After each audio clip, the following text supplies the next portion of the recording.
In this week's episode, we're all over the place with news from throughout the resort and beyond. The annual Haunted Mansion Tiki mug came out to much hoopla and long lines, while a new Hitchhiking Ghosts plush set just came out. It's all in the advertising. We got the not-so-shocking news that the long-suffering hotel project has been canned. What does it all mean? Will the hotel guests get their Starbucks back? Will the rainforest ever return? Also, a parking structure update, hashtag Fat Time with Mr. Knight, Aladdin gets a teaser, and more on this blue episode of the MousePIRE Podcast. I'm Anthony. I'm Diggs. I'm Tim. Welcome to MousePIRE, your source for Disney, Star Wars, and everything in between. This is the podcast where both empires collide. Ladies and gentlemen, boys and girls, welcome to the MousePIRE Podcast.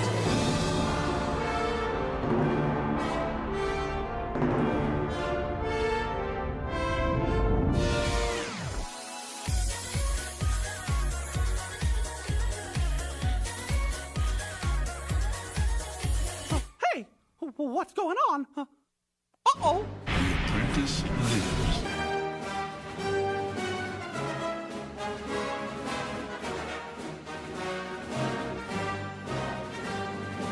What is this? You best start believing in ghost stories, Miss Turner. You're in one. Think help me, Haunted Joe. You never had a friend like me. Some imagination, huh?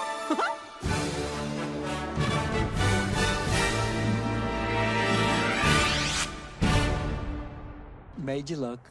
Happy birthday! Whose birthday?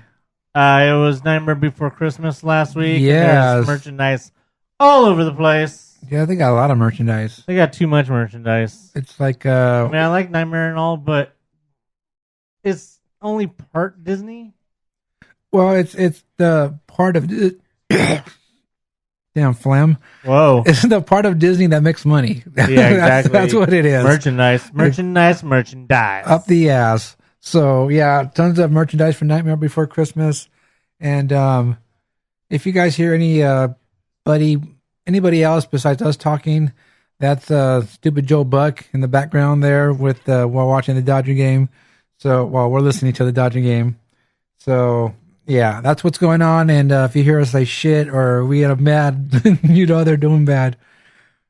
All right, we got a strikeout. Yeah. We're over here, top of the 8th right now. So anyway, we have a lot of stuff to get to, and we're going to start with the big old line over there by the Disneyland Hotel. I couldn't do it, man. I was just too early, too long. My knees can't hold up that long. For the Tiki mug that they were selling today at Trader Sam's, but I guess they were supposed to have finished selling them at 8 o'clock. The way that I understand, I just saw a post saying you have until 8 o'clock to get them. So I'm guessing that 8 o'clock that's it. They weren't going to sell any more today. The way I'm thinking is they still have more and they'll be selling more tomorrow.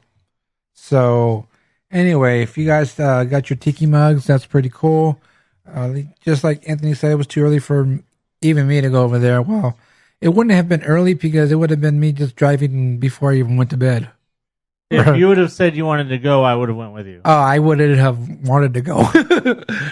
I would have liked to get the mug, but yeah, I'm not down for that line.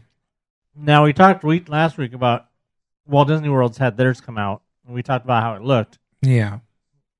They announced this one, and guess what? What? It was different. It was. They're like, screw you. If you want the one from Florida, you're going to have to buy it Yep. on eBay or know somebody over there. If somebody in Florida wants the one from California, screw you. You're going to have to buy it on eBay or know somebody in California. Because both Tiki mugs completely different. And what's the difference? We told you about how on the other one, the head was in the case. And then there was a blank space where his face was supposed to be. It looked kind of weird. Yeah, his basically his head was in the box. Right, his head was in the box. On the one for here in Disneyland, his head is on his shoulders where it belongs. There's nothing in the box. Right. Not even a cat. No. Not even in And, his hat. his his skeleton face is where it belongs, and I think it looked way cooler because it looked more natural.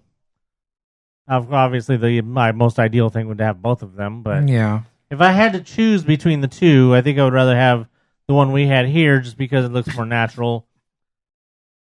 But yeah, so Disney trolling everybody. Ah, I ain't falling for your shenanigans, Disney, not this time. I got my one from 2 years ago. I didn't have to stand in hardly any lines for it. I didn't have to be up at the butt crack of dawn, and I got alcohol with them. So yeah, there was supposedly 1,000 people lined up for this, or bought it. Not lined up. They're saying 1,000 people bought it, but we're guessing there was more than 1,000 people that bought it during those hours.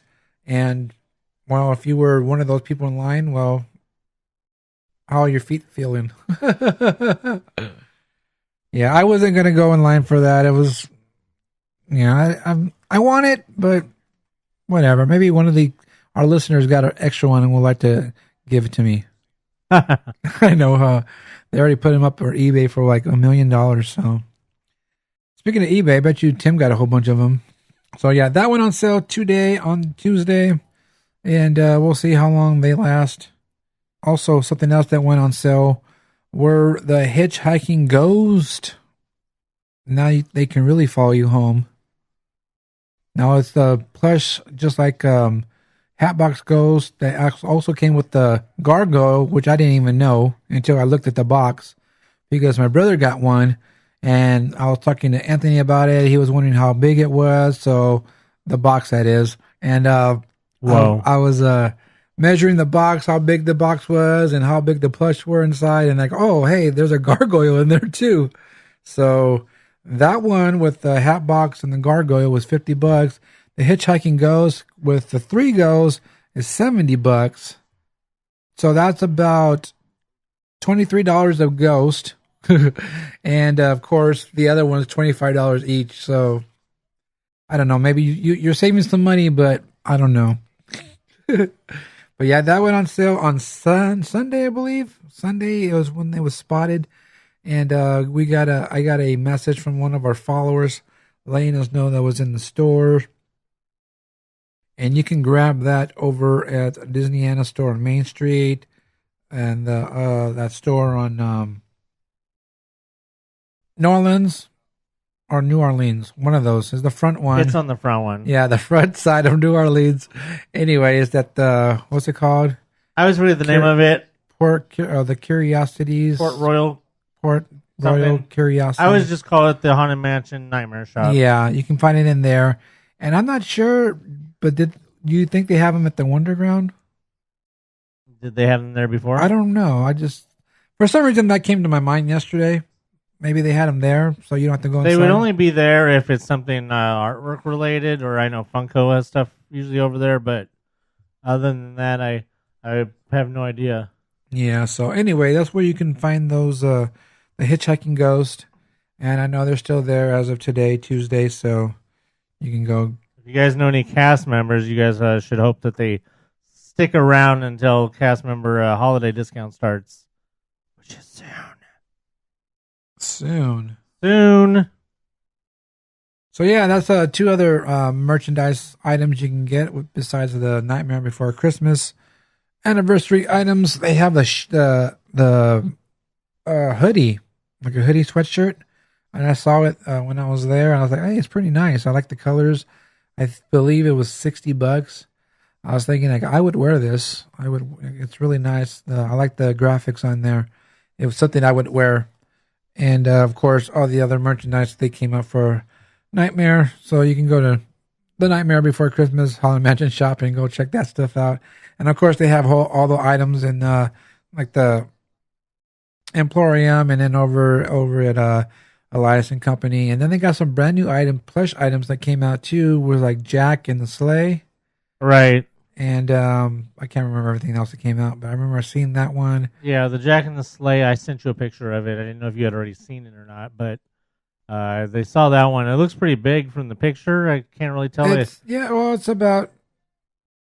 Is that? Oh, okay. So it's a little bit smaller than I thought. Yeah, it's about 6 inches. Maybe 8, maybe. Yeah. There. But it looks pretty cool. I know it's branded as being an anniversary edition, but I don't know where that is. If that's at the shop, They or have if them at that's all the stores. So Because I seen them, the first time I saw it was over at Elias and Company. I was gonna say, if it's a plush, you could definitely check in the toy shop, Right. the plush area of Elias. So, yeah, all the merchandise, of course, for There's a hippie pitching.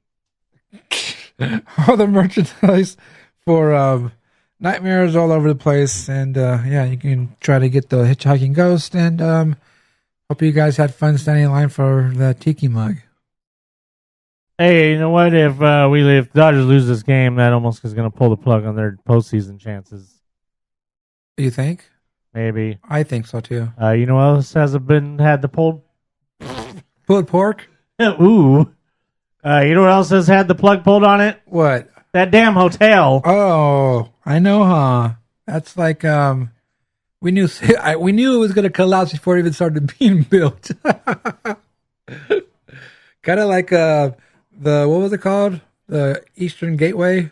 Yeah, the Eastern Gateway took a lot longer to die, but this one is coming on. I don't know if you saw that after it was announced, the OC Register did kind of a reminiscence, a retrospective No, I in didn't. tweets. No. After they announced that they pulled the plug on the Anaheim Luxury Hotel, then they proceeded to retweet or basically do new tweets of all of the tweets from when it was first announced Oh, okay. when more details to when the stuff was announced that it was going to close to when Earl of Sandwich was announced that it was going to reopen. They just went into like a tweet retrospective of rise and fall of the Disney Hotel. Wow. So what does that mean? Well, we don't know. Nope, we still don't know. It means that it means that downtown Disney parking is not going anywhere Right. anytime soon. It means that that area of the hotel and that area of downtown Disney ain't going anywhere. It means that Earl of Sandwich is not just probably here for a limited time. They're probably just going to stick around for all of it. Yeah, I would say so. So we haven't heard anything else about ESPN Zone. Obviously, we mentioned last time that all the fixtures have been taken out.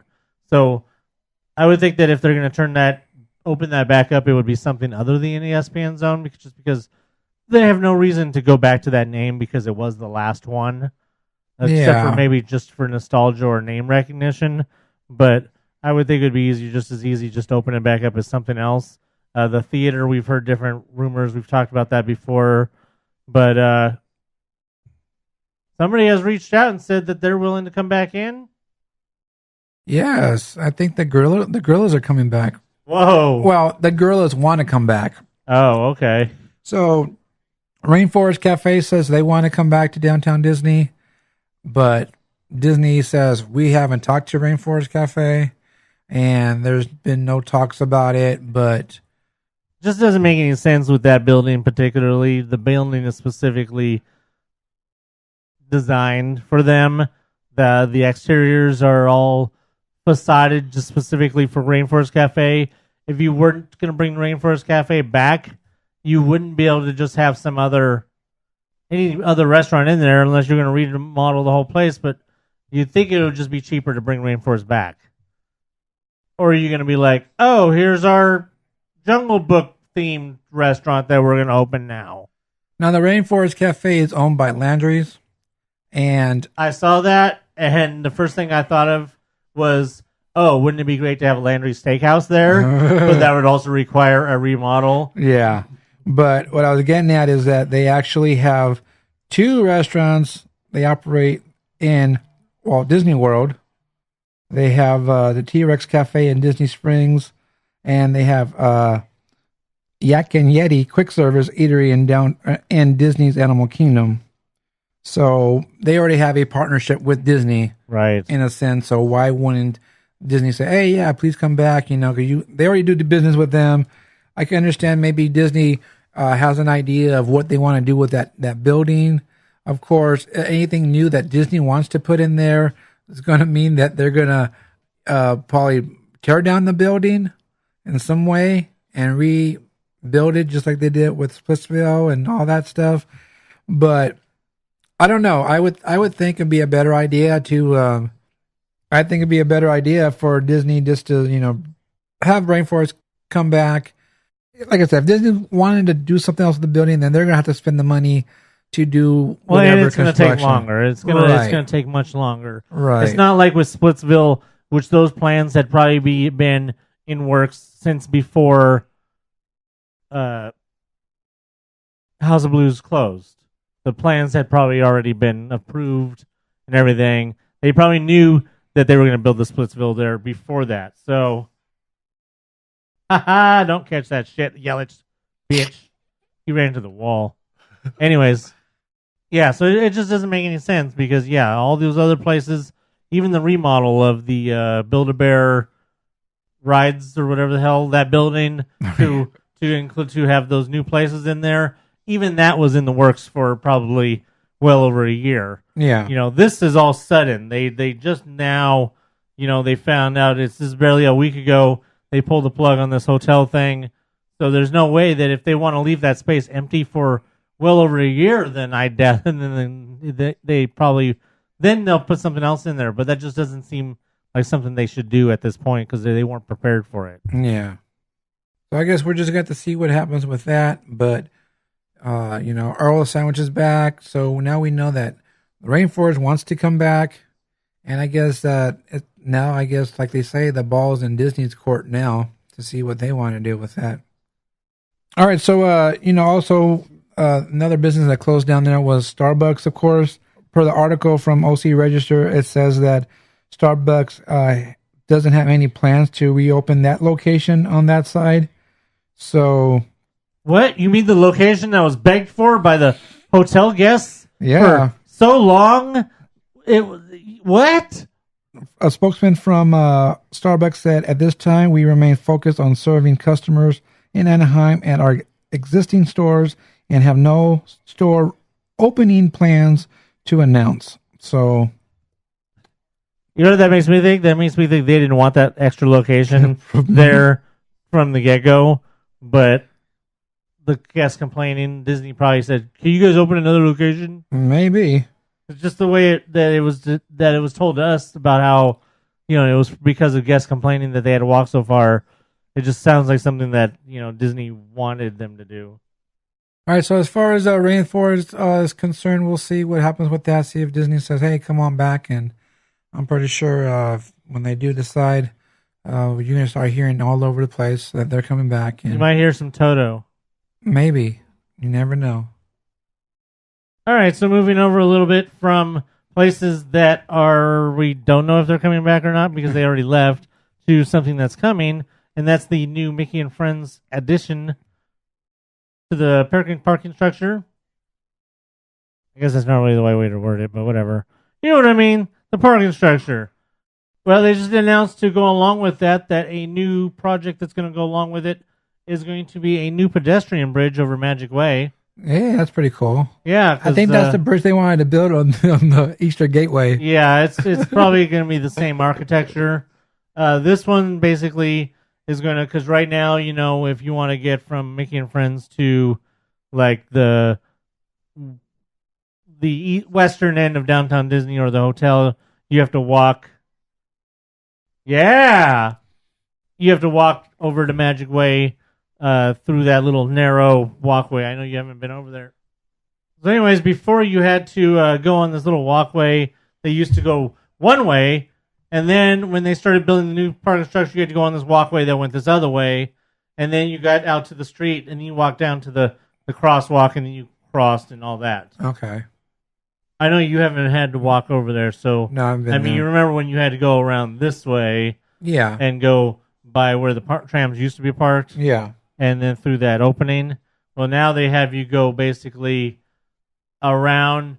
You go by where the trams used to pick up, near where the handicap picks up, and then you go against that fence. They've put a wall with a scrim, and you walk down that walkway. Then you go out to the street, like I said, and you cross.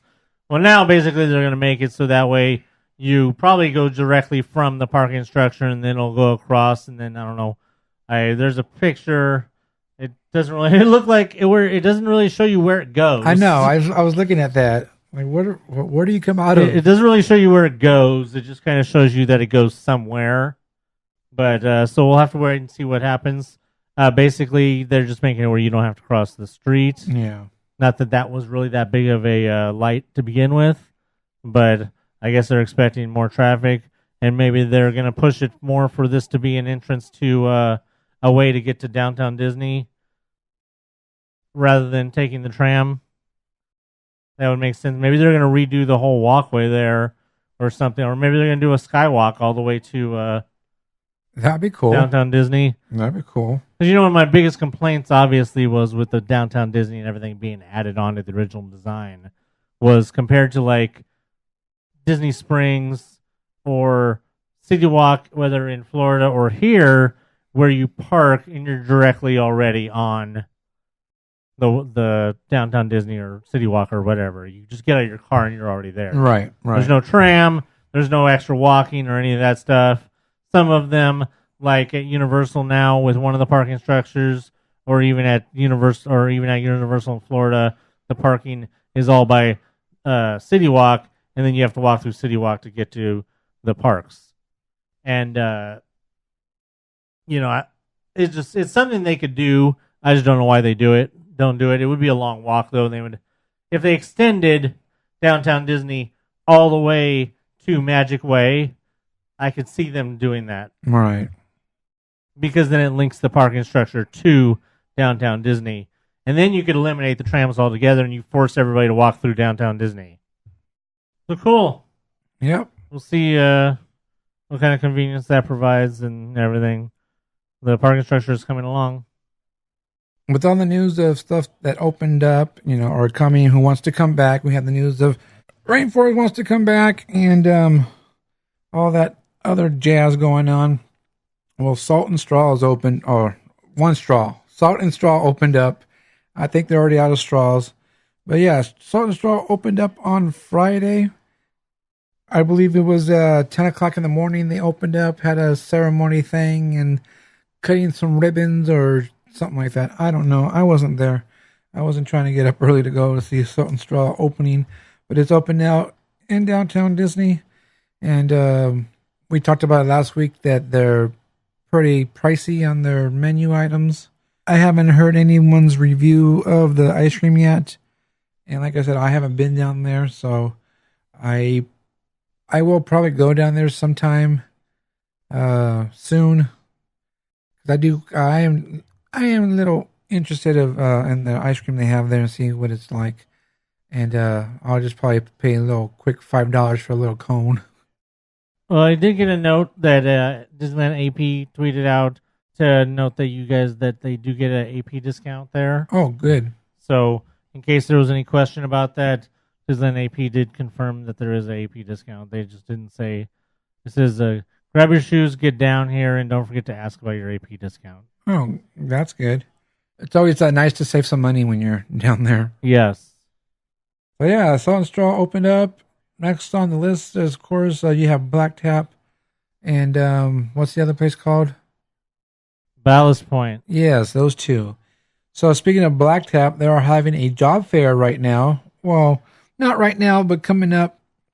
They will be having a job fair on October 24th and 25th and November 1st and 2nd. And it's going to be from 11 a.m. through 8 p.m. And you can go check that out if you need a job. And that's going to take place over at Splitsville on the second floor. That's where they're going to be holding this job fair. And from what I've heard, that if you park in Downtown Disney, that they will validate your parking for attending the job fair. So, hey, that's really good. Especially if you don't have a job, you can't be paid for parking. I think that's awesome. So, yeah, job fair for Black Tap is October 24th, 25th, November 1st and 2nd. Second floor of Splitsville, 11 a.m. through 8 p.m. And you will get your parking validated. Hey, I think that's a really good deal. That's pretty cool. All right, so I went to the park on when did I go to the park? I went to the. Do you remember? No. I don't remember either. You know what? I don't think it really matters what day I went to the park because I just went to the park. So I went to the park and I noticed that all the scrims came down in the area of going into Frontierland.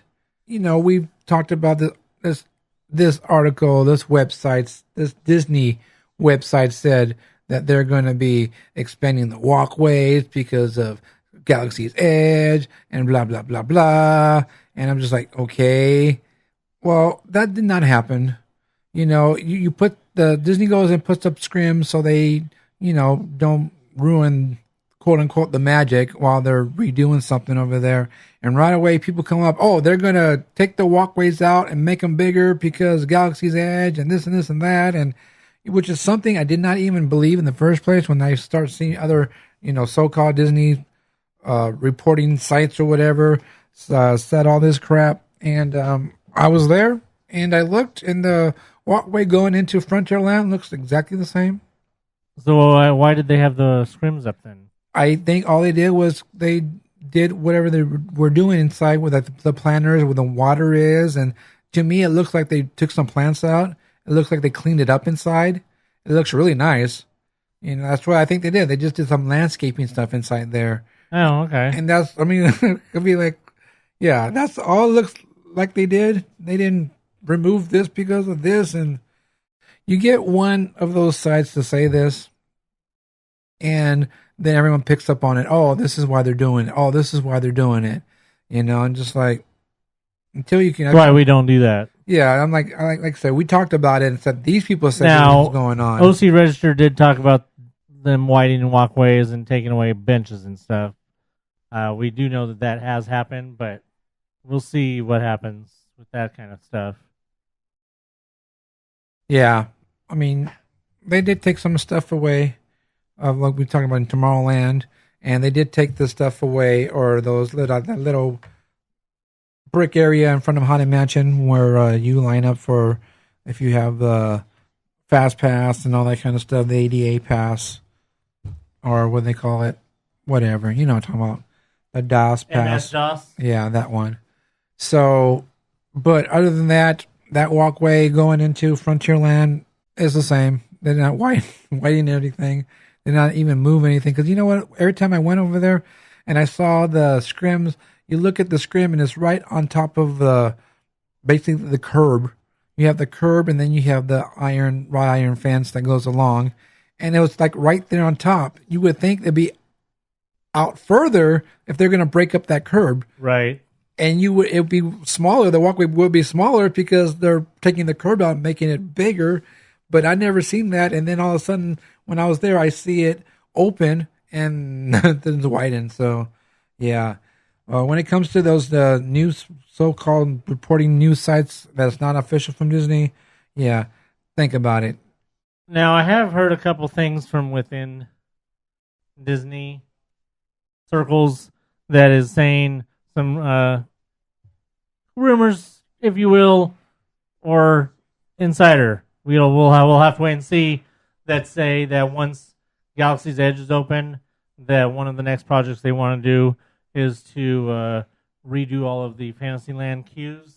In other words, redo all of the old school queues that are made for like 100-pound people. Oh, you want to widen those areas? Yeah, widen, make the queues bigger.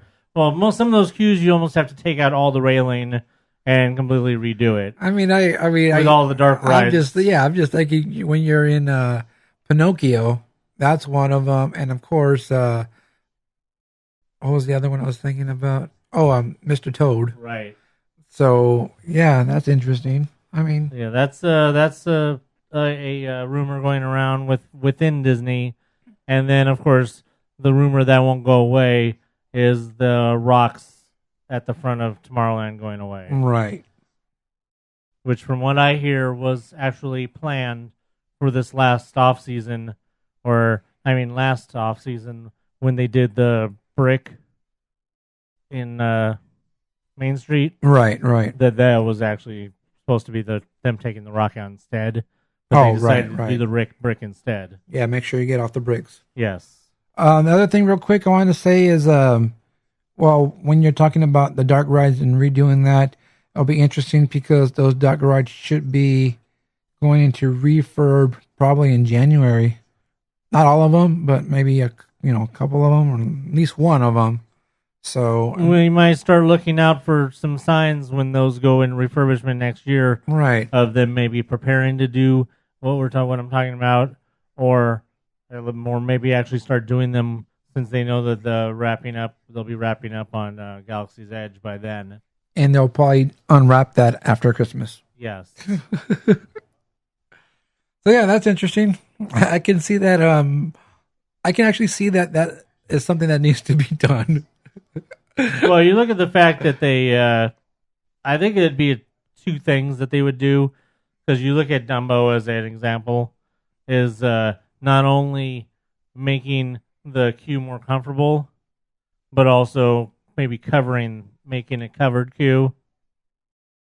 Yeah, I'm just trying to think because Well, there has to be some demolishing going on inside the queue line area, inside the building. some of it you can, instead of having two lanes, you could widen it just be one lane. True. And then you take all the line outside. Yeah, but where's the room for Mr. that? Toad already has an extended queue area.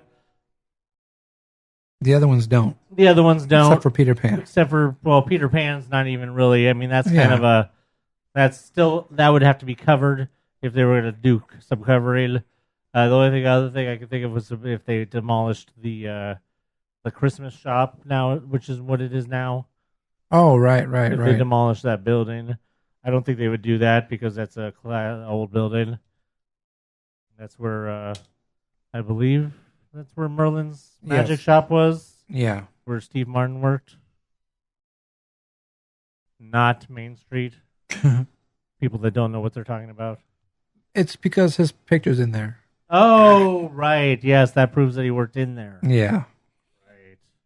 But yeah, that's interesting. We'll see what happens. 'Cause I just know that a big deal has been made about the about Dumbo and how much nicer its queue now is than the rest of the area. All right. And that there's gonna be that they want to make some concerted effort to catch up. I like ketchup. Of course, once Star Wars is done, the rumors are going to run rampant of what they're going to be doing next. Yeah. Everybody, of course, all eyes turn towards Tomorrowland. Question mark. Not so Tomorrowland. Maybe one thing Tomorrowland. And I know there's a lot of in-house rumors too about Autopia going away or not, and Tron, and rumors about Tron. But then there's people that say the higher ups like Autopia being there because it doesn't really cost them anything, I guess. I don't know. Apparently there's somebody high up that has a soft spot for Autopia also. interesting. Autopia is one I could go on a rant about for a while just because of the fact that how could they... Yeah, I'm not... It's Tomorrowland, not 50 years ago land. You're still using freaking gasoline.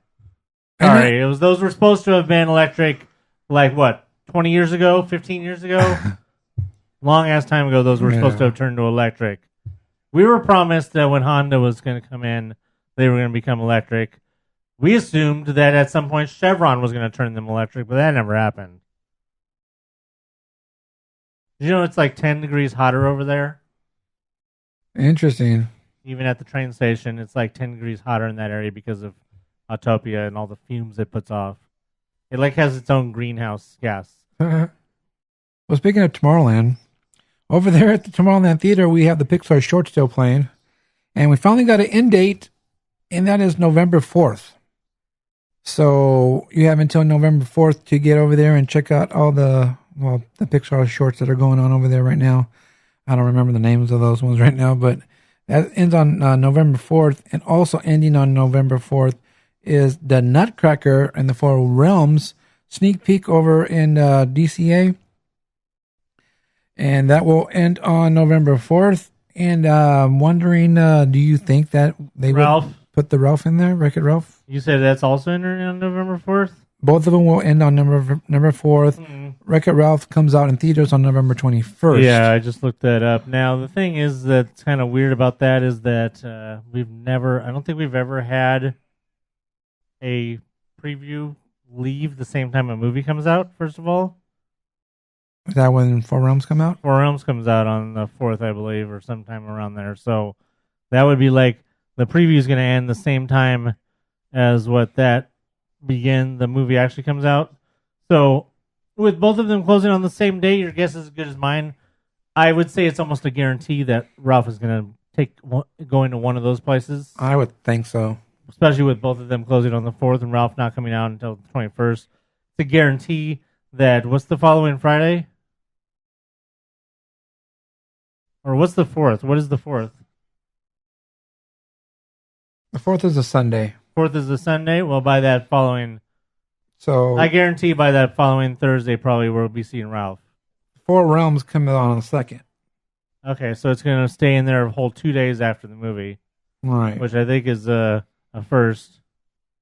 Usually it stays in there at least 3 weeks after the movie. Yeah. So, yeah, I almost guarantee that Ralph's going to be in there by the following Thursday, which I believe is the 8th. Because Yes. the 9th is when Christmas starts. Right. And I have it come out the same day as Christmas. Oh. Yeah. I can see that happening. So, we'll see, I guess. Oh, so yeah, I'm just. If they're going to take both of them out, or just real quick, if they're going to take both of them out, is there something else that you think they would be doing a preview for, or you think they're just going to close down the Tomorrowland Theater again? I don't know because I don't know what else is supposed to be coming out. But I was going to say real quick that I see Ralph Breaks the Internet comes on the 21st of November, and I just realized that the next day is Thanksgiving, so that's Wednesday. That's a Thanksgiving movie. Oh, right. Mary Poppins. So that's Christmas, right? Mary Poppins is the other movie. Right. There has to be... Mary Poppins is the middle of November, so I don't know if they would middle of December. What I was going to say. So I don't know if they would put Mary Poppins in there right away also. No. Or that they would give it a couple weeks. I mean, I don't know why they would. If both of them were closing the same day, it would be weird that both of them would not open up the same day. Right. But unless they're arranging something where they need to have it open later, I don't know.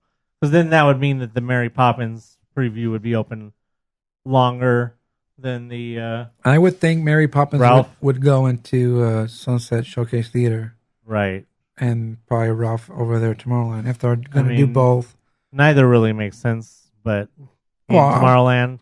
Well, I'm not talking... Yeah, I know that, but I'm just thinking... there is Star Wars mentioned in Ralph, so maybe that's okay. Oh, that's true. I don't know. I guess we'll see. I just got the indie dates for those, and we'll see what's going on with all that. Mark my words. It's going to be Ralph and Mary Poppins Returns, one or the other. We'll see. Are you hungry? Well, they are. It's time for Fat Time in the Parks. Fat Time Little Burger. Ew. I was just thinking when you said little burger, I remember Michael, the mail guy, saying they had that little kid's burger. Oh. He said it was pretty good. He said it was better than the bigger one. I don't know. That's what he said. Anyway, yeah, Fat Time. I have a really quick Fat Time review because I tried the Graveyard Cupcake. Oh, yes. It is good. Well, let me tell you something. I think I got gypped. Oh, I'm sorry. Because, of course, you talked about it, and I don't remember anything you said that was supposed to be in there. So anyway, I sent the picture to Anthony and showed him that my wrapping of the presentation, the presentation was better than what you got. Right. My so-called butcher paper was more decorative compared to your plain sheet. Look all greasy. So anyway, that was a plus. But I got the toasted cheese sandwich, and I'm the type of person that looked good too. Yeah, I'm the type of person when I order something, I'm going to order what it is. And I say, yeah, I would like a toasted cheese sandwich. And they turn around and say, oh, grilled? Oh, you want the grilled cheese sandwich? Okay, well, first of all, it must not be grilled if it's called toasted. Anyway, so yeah, I got that. So I was eating that, and then I was a little curious about the cupcake. So I started, peeling the wrapper, taking it off, looking inside, and I noticed that mine had a layer with a cake, then it had a layer of chocolate, and then it had the top layer cake, and then the frosting on top. That's what I noticed. So I was like, okay, yeah, whatever, and then I'm eating my sandwich. Then I went to eat the cake, and I just, using a fork and ate it. And then I got a little piece of cherry. I was like, ooh, cherry. But what I tasted was like eating like just a little piece of the skin, You know what I'm saying? Just eating I'm like, oh, cherry. So I'm eating it. I did not taste any other cherry in there. And I was like, there's definitely supposed to be cherry skin in there. All right. It's supposed to be whole cherry, but crunched up. yeah, but what I saw was a layer of chocolate frosting. So I was there with Jose. Jose got the same thing. His wasn't cut up in layers like mine was. His was a whole cake. Yeah, it's not supposed to be layered. It's supposed to be a cake. Because like I said, I don't remember what you had. I don't remember how you described it. And then I was like, wait a minute. His was a whole cupcake when the inside had a cherry filling. That's how it's supposed to be, yeah. So after he was done eating, his wrapper basically had like the chocolate remnants and had red stains from the cherry. Mine had no stains.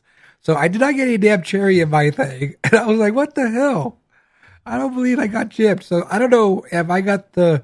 That's not even the right cupcake. I got the cupcake that someone messed up on and said, oh, just sell it anyway. How could it even be in layers? That's not even a cupcake. Yeah, I don't understand. What is it, like a parfait in paper? Basically, that's what it was. Because like I said, I just got curious and I opened it up to look at it. And I saw layers, cake, frosting, cake, and then the frosting on top with the decorations. And I was like, whoa, I got gypped. I was like, interesting, because, I love cherry, and I would have loved to have that cherry filling. But all I got was a little hint of cherry from the cherry peel. Yeah, I wasn't happy with that. But overall, the chocolate frosting and everything was really good. The cake was really, really, really moist. Oh my gosh, it was really, really moist. And it was breaking apart basically in the wrapper. That's why I was using a fork. There was no way for me to even try to pick it up and eat it because it's going to crumble. So, it was good. I definitely recommend you trying that out if you guys haven't tried that out yet over at Jolly Holiday. So, yeah, definitely go try that out, Jolly Holiday. And I also got the little food guide that they give out if you guys ask for it. A friend of mine actually went to go grab one. I said, hey, can you grab one for me too? So they came back with the little food guide, and I can go in there and start checking off the stuff I've tried, and it'll be easier for me to remember which ones I want to try of all the cool little snacks they have for Halloween time. So I'm glad I got that little food snack guide, and I really want to try that Bat Sundae that's over at Clarabelle's in DCA. I haven't had a chance to try it. I wanted to try it that night when I was there in the park. Oh, you know what? Now I remember why I went to the park. I was delivering some shirts. That's right. So I really wanted to try it that night, but I decided, you know what? I was thinking about that cupcake. I said, you know what? I need to eat. So I was like, hey, I'll go get the toasted cheese sandwich, and I'll grab the cupcake, and I'll get a nice warm cup of hot cocoa. So that's what I did. But yeah, I'm definitely going to break out that list, check it out, check it twice, and maybe I'll be naughty and nice. I don't know. I was having a discussion with somebody. It was actually Victoria the other day about Hi, Victoria. About when they're going to announce the Festival of Fatness menu. Oh, right. I said it's going to be probably just a few weeks. Maybe by the end of October they should be announcing it. Well, we're supposed to record on October 30th, so they're going to announce on the 31st. Oh, yeah, of course, on Halloween. Hey, did you see the tweet about the kielbasa? Oh, no. You didn't see it? No. Of course, Disneyland today Yeah, Disneyland, one of those things today. I don't know if it's Disneyland today or one of them mentioned the kielbasa for, I think for Oktoberfest or something. Where it? It's over at, I believe, Award Wieners. Okay. No, I didn't see that one. Yeah, so it was from Disneyland today. It says, what's October without a little kielbasa and beer? Celebrate all the way into Hollywood land for an Oktoberfest dog and Anaheim Brewery Oktoberfest from Award Wieners. So, yeah, you can go check out that Oktoberfest dog. It's a kielbasa, like I said, and it has some stuff on top. I don't know what it is. Looks like there's some sauerkraut and some chives and something that looks like macaroni and cheese. I don't know. That's what it looks like. But yeah, you can go check that out over at Award Wieners. And of course, they have tons of other cool hot dogs over there that we always talk about. All right, so last Wednesday, of course, right after we had podcasted, we got a teaser poster released onto, I believe, Instagram by Will Smith. That was then, of course, spread around far and wide. It was for Aladdin. Yeah. And it was pretty much a play on the original poster that just showed the lamp.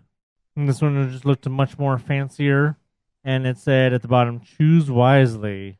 And then it said, when Walt Disney Studios released it, it said, see your first look tomorrow.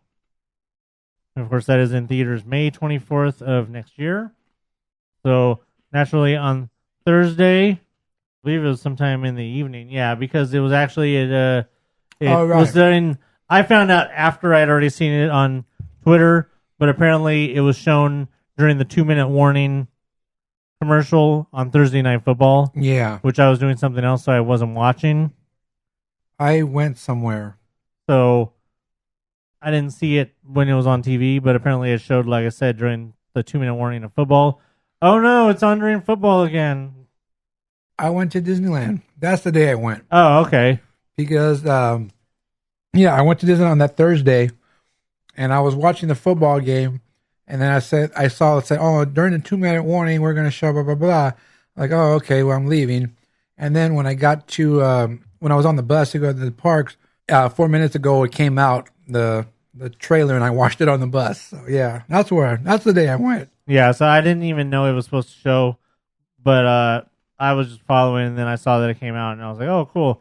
So I think it looks pretty cool. There's not really going to be much to hear, but what you will hear is enough to get you excited in your emotions, except for a couple people, which we'll talk about after.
Yeah.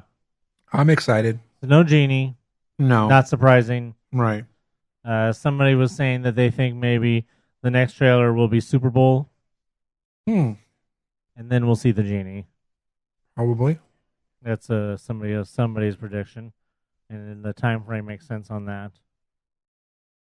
The one thing we do get to see that I don't think had been ever confirmed was we get to see Iago flying over the dunes Yeah. and around during the trailer. So I think that's the first confirmation we got of Iago being in the movie. But other than that, it doesn't really show much. You get to see a lot of sand. You get to see that the Cave of Wonders doesn't come out of a dune. It's more on the side of a mountain, which would be more is kind of more probably easier to do live action. No. And it makes sense as well. I suppose it's possible that cave could come out of the sand also. The whole place could come out of the sand or something like that. Yeah. Or whatever it is. So, cool. Once again, just a teaser. Doesn't show much. You got a little bit of music there to tease you. So speaking of the Cave of Wonders, that's the only dialogue that you hear in the trailer. Well, apparently the guy who wrote that dialogue isn't very happy. Because one of the screenwriters on the film, named Terry Rossio, whatever, he tweeted out, "So strange that literally the only words spoken in the new Aladdin trailer happens to be a rhyme that my writing partner and I wrote, and Disney offers zero compensation to us or to any screenwriters on any of these live-action remakes, not even a T-shirt or pass to the park. Bitter party of one." Dirty. Now, I'm all for, obviously, because, we've talked about it with comics and stuff, for creators getting their just desserts, of what they deserve and everything for the things they created. Now, this obviously brings up a whole nother world. Yes. When it comes to the live action remakes, apparently they're not included in the terms of the deals laid out by the studio for royalties. So Disney is under no obligation to compensate the creators of the original films. So apparently the terms of all of the live actions are made where somehow they don't include compensation. So they can use stuff from the cartoons, the animated, into the live. Right, dialogue. That was specific, for the Cave animated, of Wonders. The Cave of Wonders speaking. The Right. diamond in the rough. Right. That. Because then somebody asked, and the studio owns the content of an animated feature. When the films were made, no one foresaw a live-action remake, so nothing was contracted. Disney has been approached many times for some sort of compensation fee, but they answered no. He says he even asked for a Disney pass, and they said no. That's messed up, though. I mean, they could at least said, "You know what? All right, if that's all this guy wants, why not?" I mean, a T-shirt is even cheaper than a pass.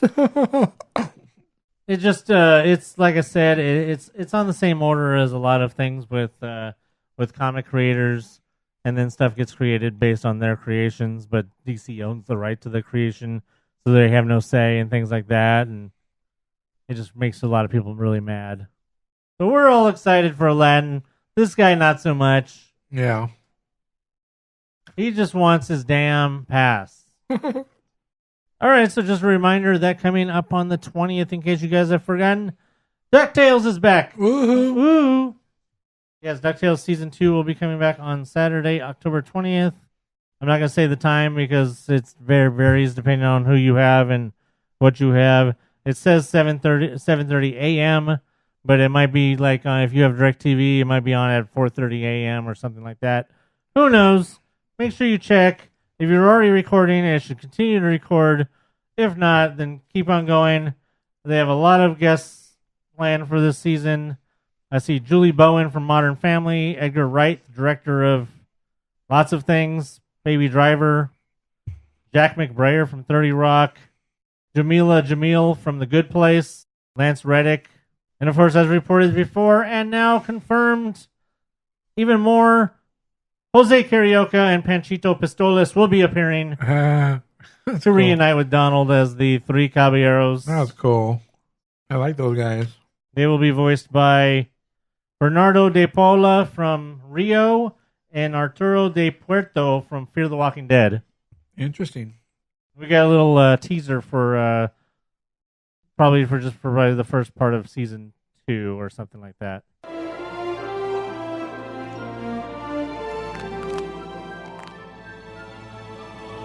Just grab it already!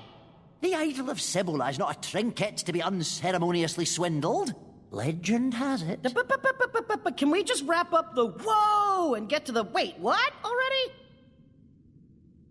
Whoa! Some cool hidden city or treasure or whatever. Wait, what? That cool thing is dangerous or cursed or guarded by centaurs? Ah! Louis almost dies. Can we please move it along? That's how it goes. Adventure is an unpredictable paramour.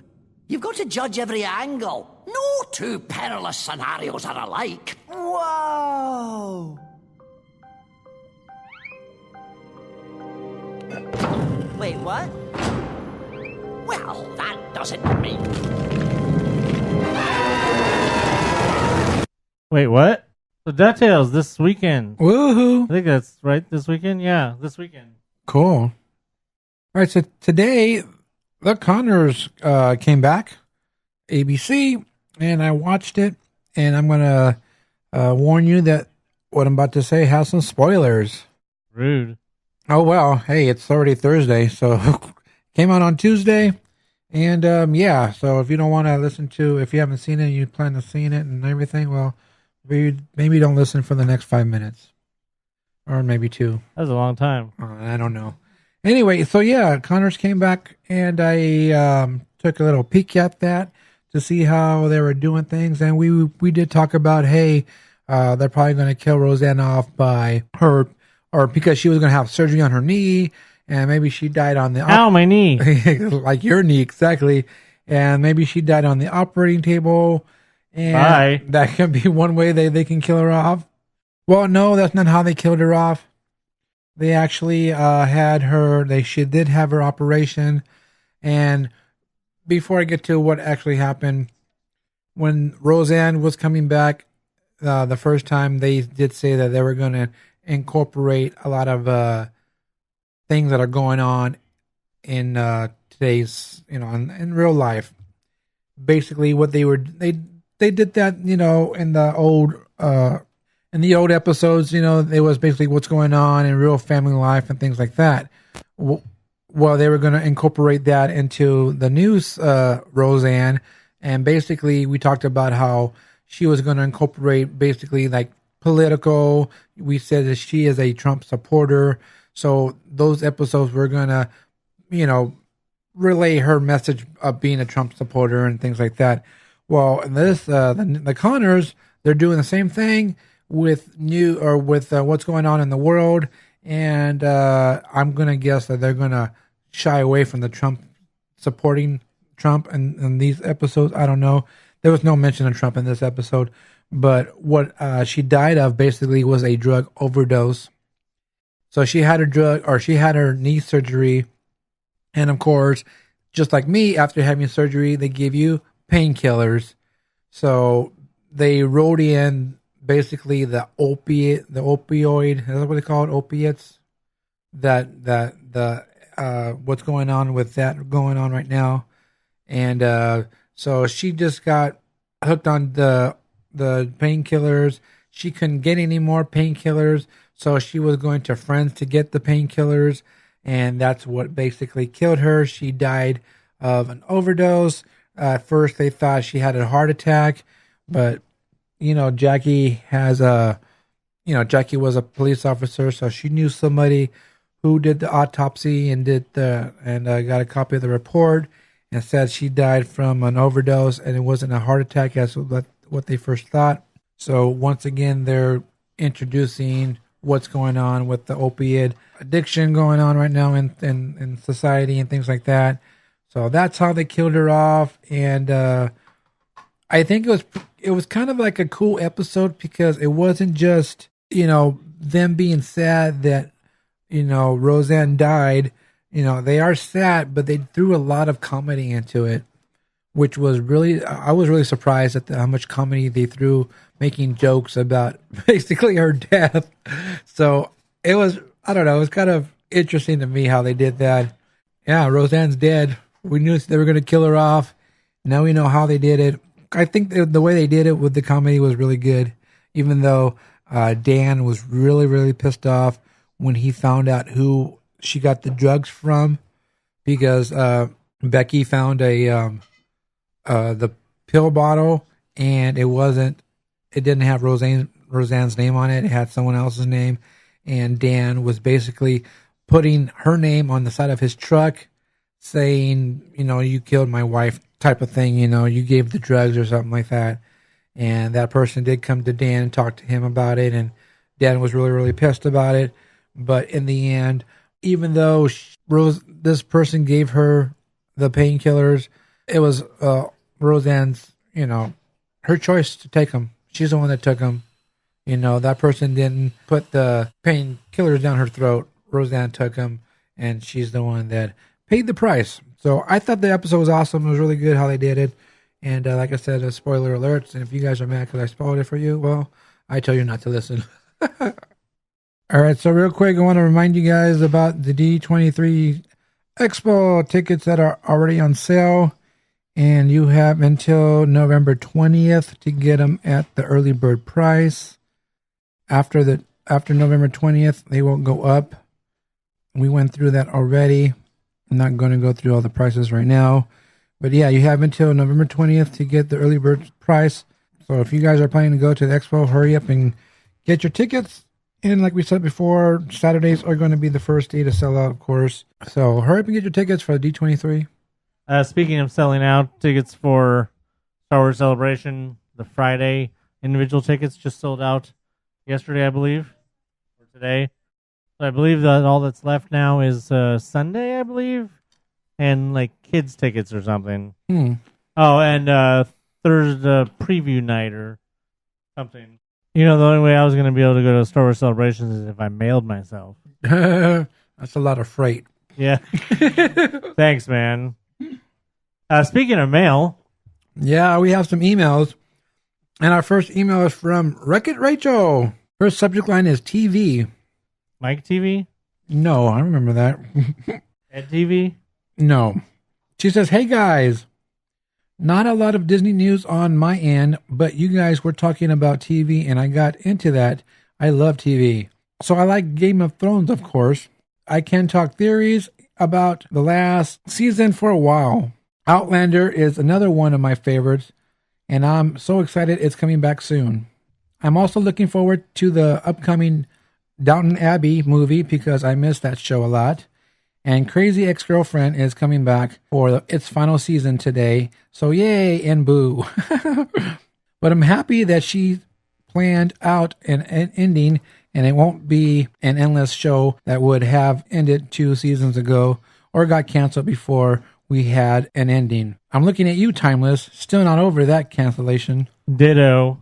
Weren't they supposed to do a 2-hour episode or something like that? Yeah, they're still talking about doing a movie. I don't know when that's supposed to be. They probably had to work out schedules and stuff. We are big Timeless fans over here. So that was one of the shows I was watching also. I went to go see A Star is Born this week. It was a great movie and the music was excellent, but bring your tissues. Lady Gaga is amazing. If you like Lady Gaga, go see the movie just to watch her. Hopefully I have some Disney in my life this coming week, so I can be a little more interesting next time. Have a good week, everyone. Rachel.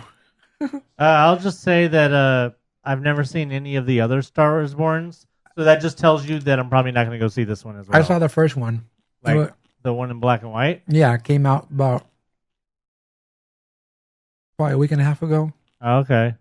I watched it. I don't remember who's in that one. I can't tell you either. I know the second one is the Liza Minnelli one, or not Liza Minnelli, the her mother, Judy Garland. The one with Judy Garland is the second one. And then, of course, the third one with Chris Christopherson. Right. And is that Barbara Streisand? Yes. Yeah.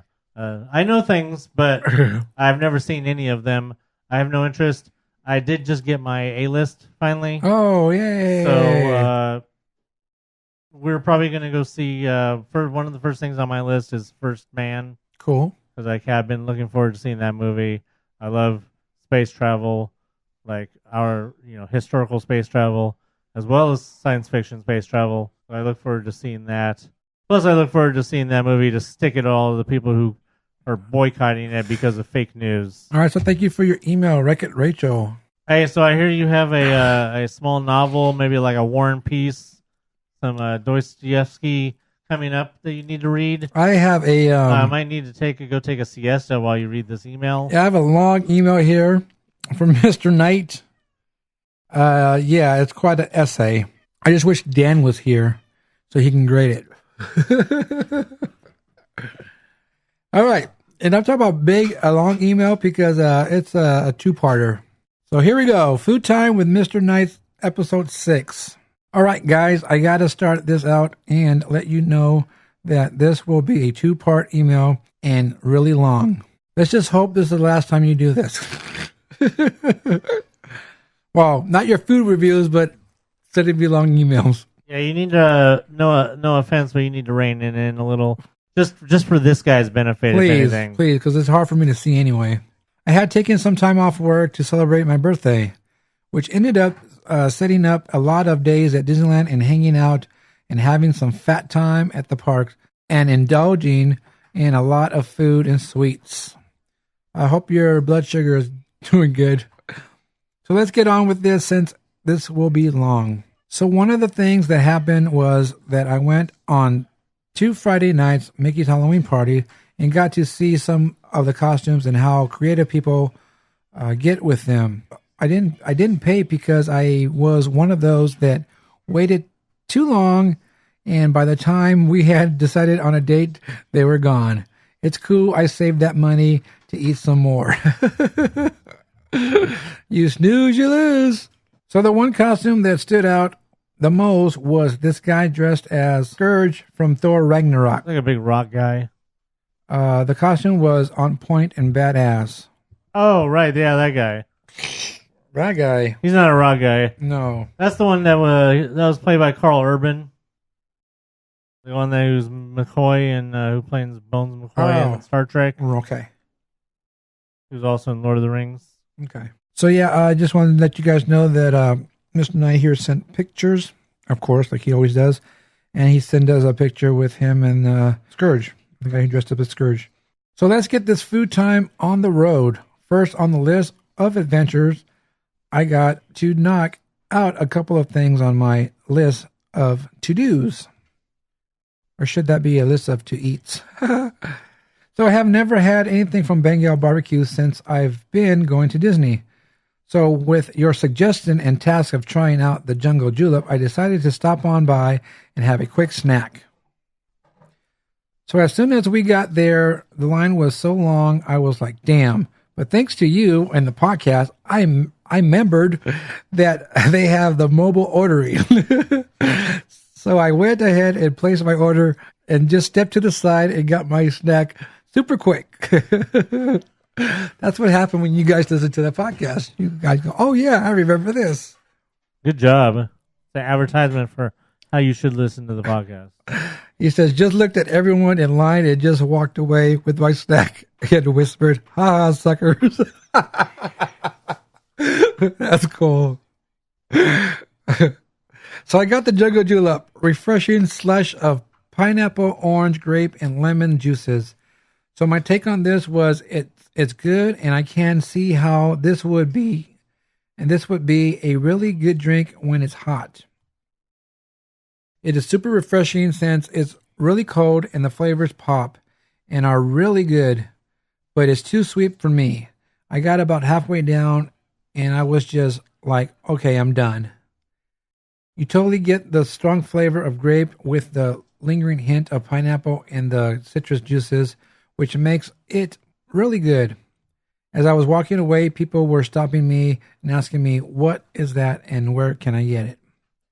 So would I have this again? Yes, I would. However, I would probably water it down a little bit just for my personal taste buds.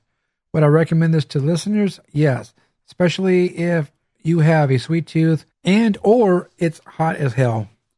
This will definitely help you feel a little more fresh. So Diggs, hurry up and try it so we can see what you think of it.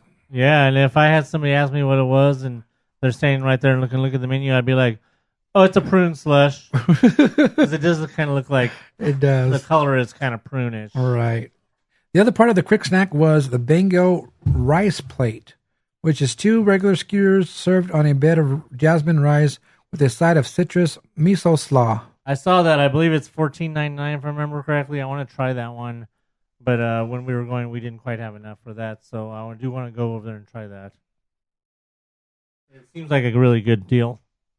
So I chose the Bengal beef skewer in a sweet zalu sauce and the Chef Tane chicken skewer in a Polynesian sauce.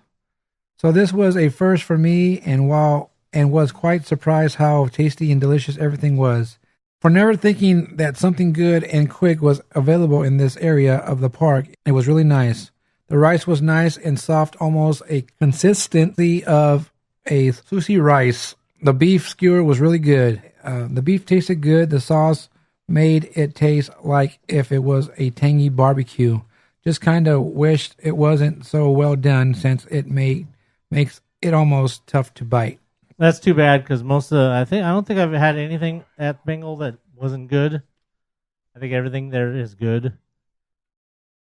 It could have been just unfortunate, overcook or something like that.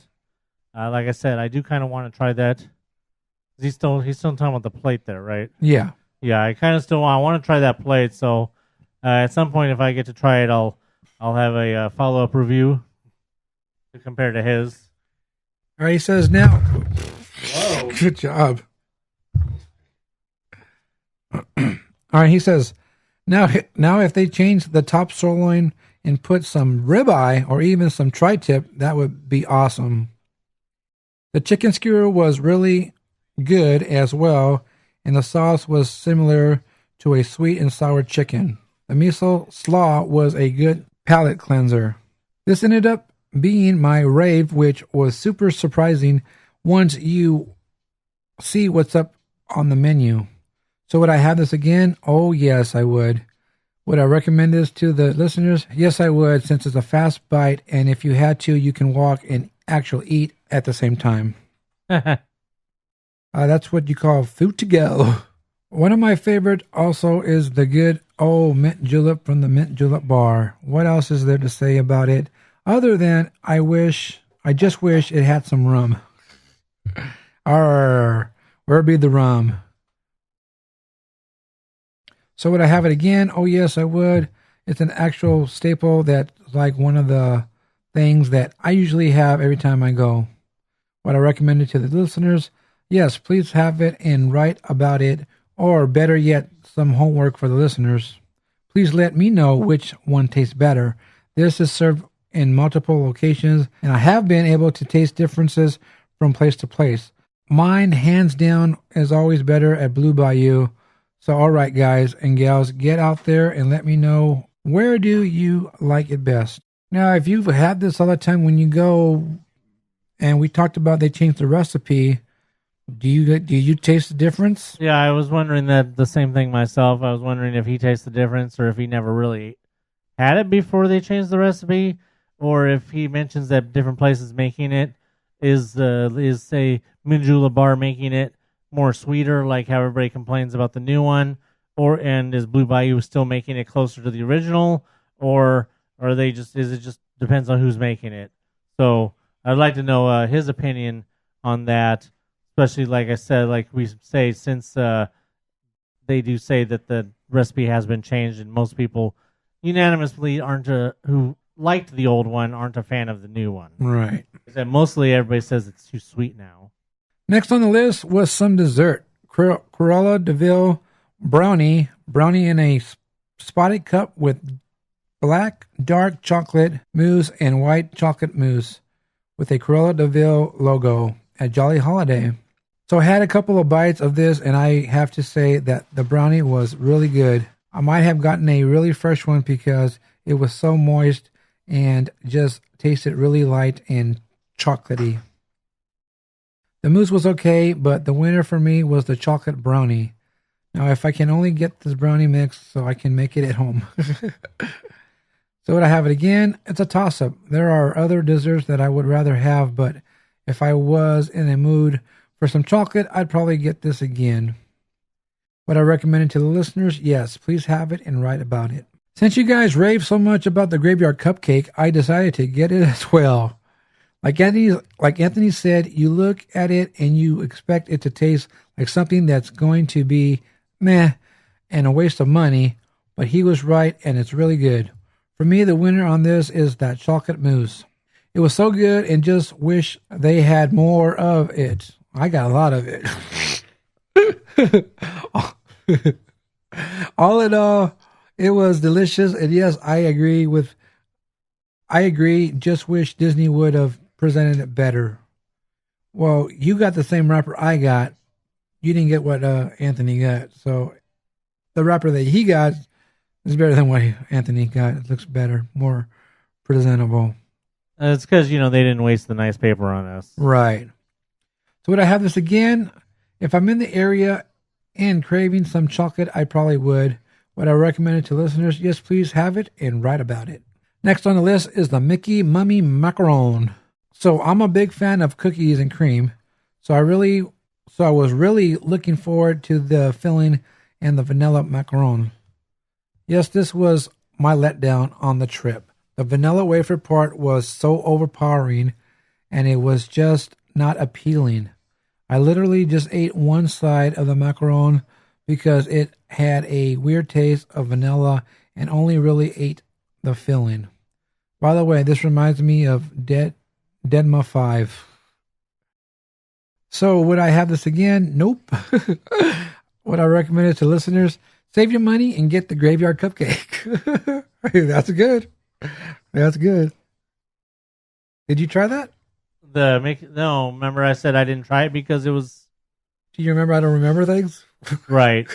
Okay, so you did try it. No, I didn't try it because Okay. I didn't want it because it was cookies and cream. Oh, that's right. Okay. I gave mine to my mom. So since we had so many treats, we needed some food to help with all the sugar overload that we had. We had the toasted ham of Swiss, sliced ham, Swiss cheese, and apple chutney served with house-made chips. Now, real quick, when I went to Jolly Holiday, Chutney. When I went over there to have the grilled cheese, Jose had, I think he had a turkey sandwich or something. Anyway, he came with the homemade chips, and every time I had the chips from him, they don't cook them all the way through. So it's always like you get a little crunch, and then you get that little soft inside, which is nasty. Exactly.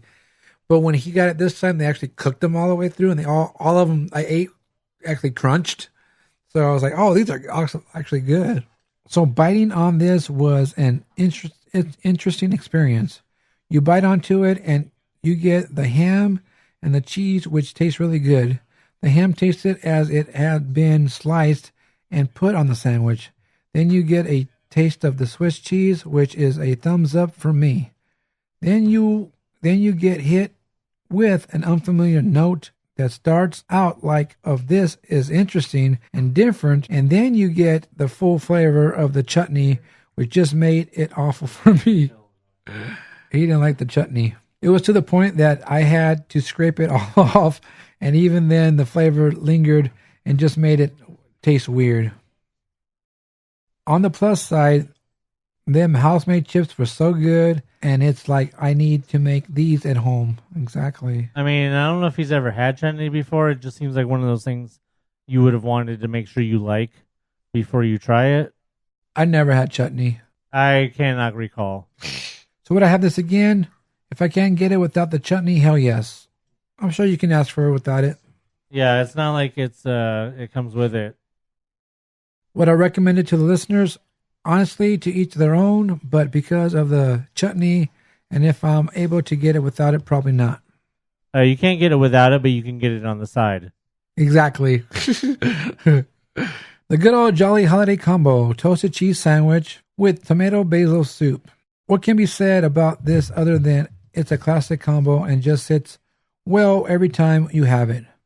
On a side note, this goes so well once it's cold or in the nighttime. It does, actually. So would I have this again? Yes, I would. Would I recommend it to listeners? Yes, stop on by and have a classic Disney staple. Insider's hint to the soup can sometimes be overpowering because it's a strong tomato and basil taste. So I usually dip some of that glorified cheese in the soup and we'll eat it like that. Yeah, that's the only way I'll eat that soup. Dipping. I just get the sandwich. I don't get the soup. Yeah. Well, I know you know, but I was telling the people who are listening. Oh, okay. Yeah, I just get the sandwich because it comes out to like $6.99 instead of $9.99. So one of the many traditions that I have when it comes to my birthday is that I don't work. Well, I like that tradition. I have been taking the day off for the past 11 years. The other one is that I always go to Blue Bayou. So I got to enjoy it twice this year. One on Friday, which happened to be Mickey's Halloween party. So when that reservation was made, I never paid attention and noticed that I had reserved a Halloween party dining package. Oops. So I will go over the details on the second email on what's included as far as the extras goes. So this dining package is a 3-course meal. The picks are out of order as usual, so we had the dessert first. Madame Leota's Crystal Ball, citrus mousse. Whoa, citrus mousse. Never had that before. Citrus mousse, cherry filling, blood orange, bundt cake, and a tarot card. Ooh. That sounds good. The blood orange bundt cake sounds good. It does sound good. This is served on a lighted mirror plate that you get to take home with you. So that was cool. So since this is normally never on the menu, I got it since I've just about had everything else on the menu. It was really refreshing and light.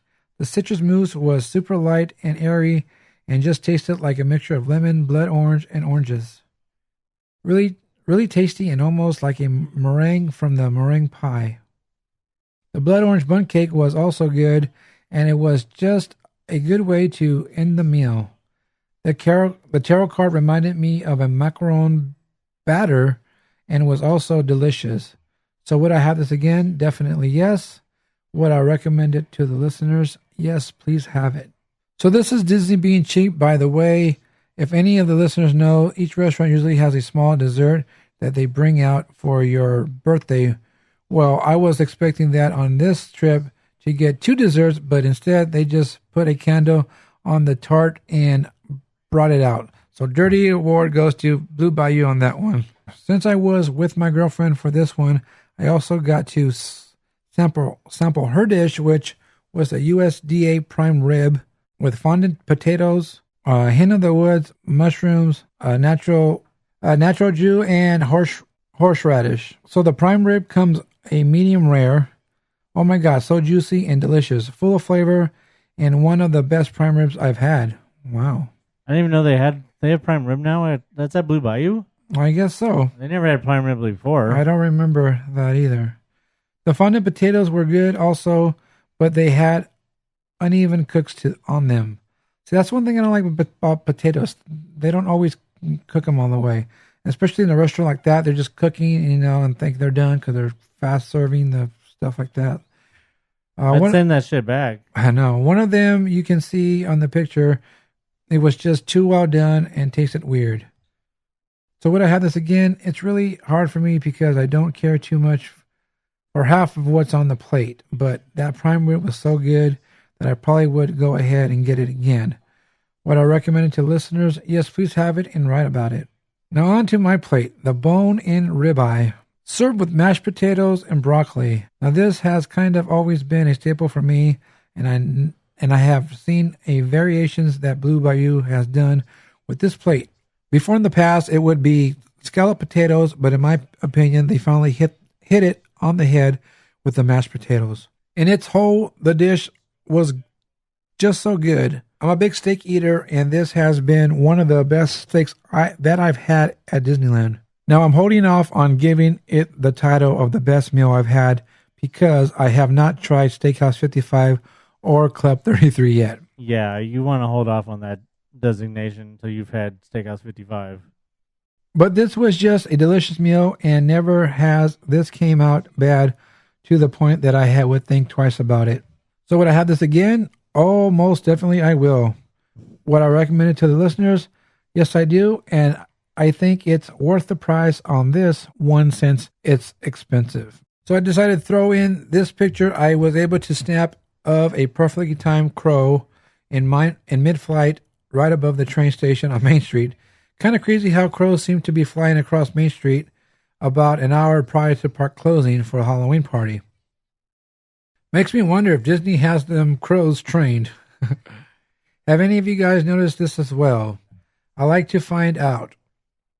As long as they're not racist crows. Yeah. So this is the end of the first email, and we'll be writing back with the second installment of this episode because I'm pretty sure y'all either are hungry or in a food coma. So look out for the ending of this food-filled and hunger-inducing email. So until next time, always remember that when it's your birthday, you ditch work and go to Disney and you eat till you drop. And oh yeah, I'm stuffed and in a food coma. I'm Mr. Knight, and this is to be continued. Well, you know what? This is a pretty cool picture. It's a picture, like he says, right at night. The sun's going down. It's at the train stations, right in front of this train station when you're coming into the park. There's clouds, and then you can see the crow. It's a really cool picture, and I'll try to remember to post it up. But he didn't eat any crow. No, he didn't. So we just decided that we will be doing part 2 next week. You can listen next week. Because he's tired of reading your shit. That's a long email. There's a lot to get through. And don't forget, we still have Michael and Dan, I'm sure. Well, Michael didn't make it in, but we have okay. We have 3 more emails. But yes, part 2 will be next week, and you can look forward to that.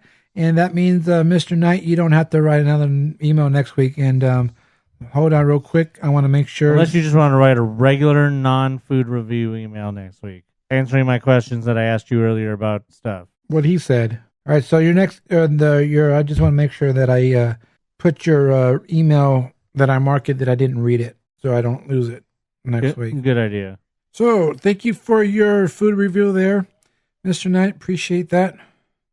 Next email is from Fernando Xavier Hubbard. Whoa, special occasion. His subject line is, "Grrr, baby, yeah. What's up, you sweet and sassy little kittens?" Whoa.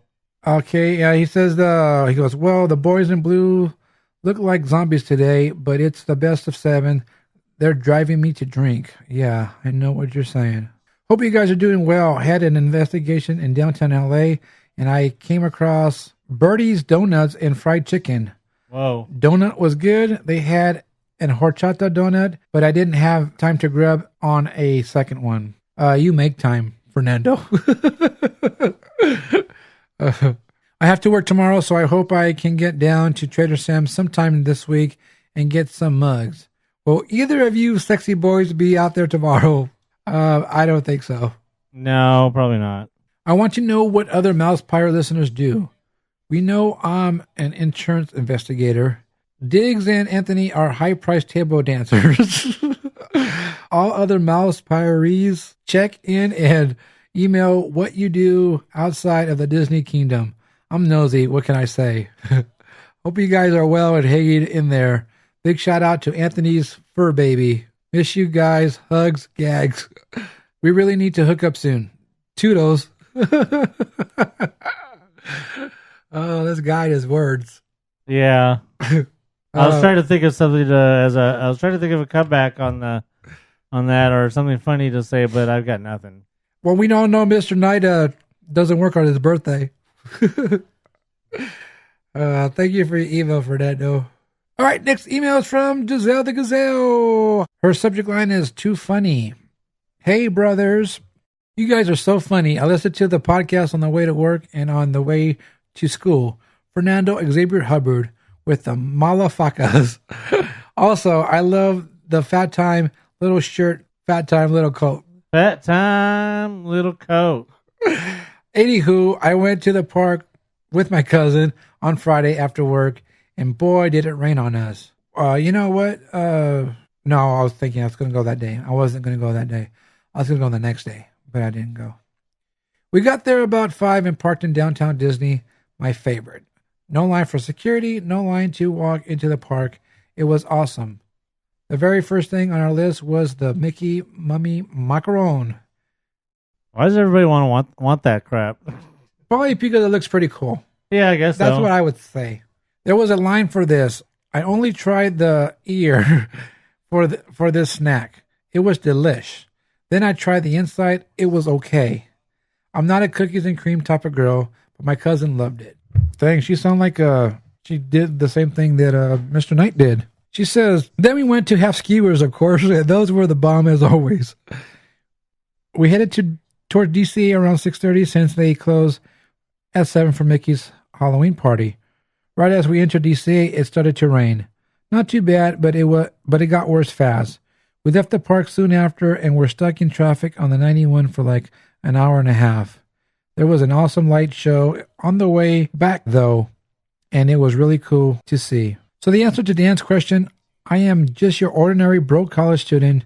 Just work and go to school and do homework and sleep when I can. My parents just moved to Florida, so when I have a break from work, I fly over there and we head over to Disney World. We take the family time very seriously since we have such limited time together. Disney is just plain family fun and something we have always and will always love to do together. My parents bought our passes to Disney World and my ticket to fly over. I would not be able to afford it maybe one day. It's cold now. That means cute Disney outfits for the park. You should see what Anthony's planning to wear. You gotta see that. Pants. Yes, black shirt. She says, yes, black shirt, black shorts for y'all. Hey, I got black pants for the winter. I've been thinking, some people just put on workout gear and go walk around the parks and really get some good exercise just walking everywhere. I have thought about doing this early Sunday mornings, but I'm always curious as how I would actually be able to maneuver around all those people. I know it's something other people have done, but something always holds me back. Maybe I just need to go for it. What are your thoughts on that? I've seen walking challenges on Pinterest for Walt Disney World. Their park is bigger, so maybe it's easier. I just don't think speed walking is something I'll be able to do easily in Disneyland. Anyway, talk to y'all next week. Love, G. P.S. How was Gangster's Paradise, Diggs? Okay, we haven't went to Gangster's Paradise yet, and we'll talk about that in a little bit. But you know what? I try to do a lot of walking at Disneyland. I don't do the power walking thing.